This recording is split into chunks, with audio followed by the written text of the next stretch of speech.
let me go back to something you said, and thank you for pointing that out, that yes, PayPal didn't buy crypto in their treasury, but they're offering services to buy and sell crypto, which is very lucrative. As you've seen, Square and PayPal are making tremendous amounts off selling crypto to their customers, mostly through the spread. So what do you think of that? Yeah. Do you see that as something that a lot of other firms will start to do? And what will be the impact of more retail investors being able to buy crypto easier through different apps, whether it's Square or PayPal or any other app that they happen to work with?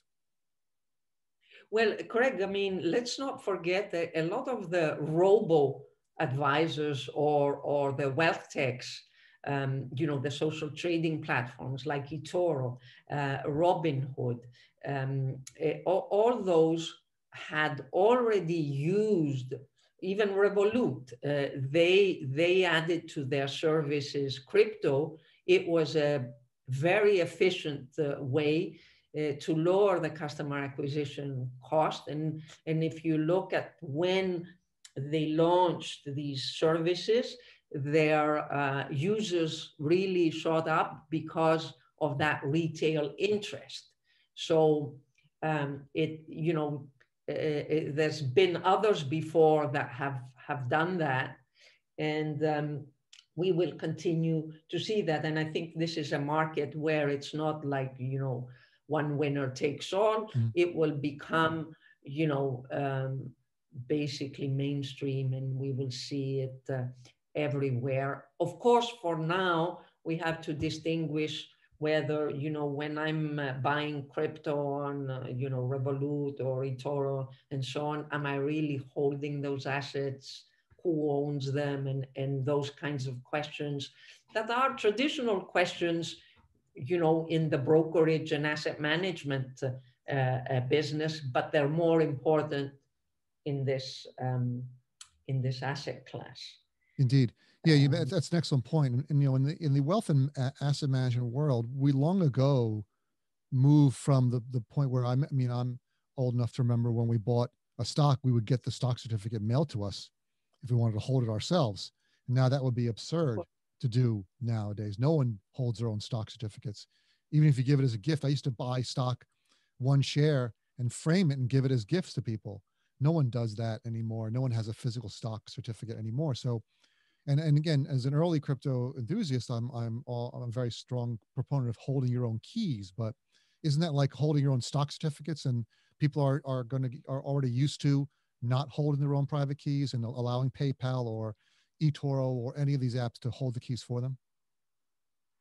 You're right. We're going back to bearer instruments, right? Which, as you said, but this is in digital life, and then we will have the choice whether we want to be the ones holding the private keys or not. There's also technologies and wallets and custody providers that are evolving this technology. So we are even, going away from private keys and still being able to hold our assets.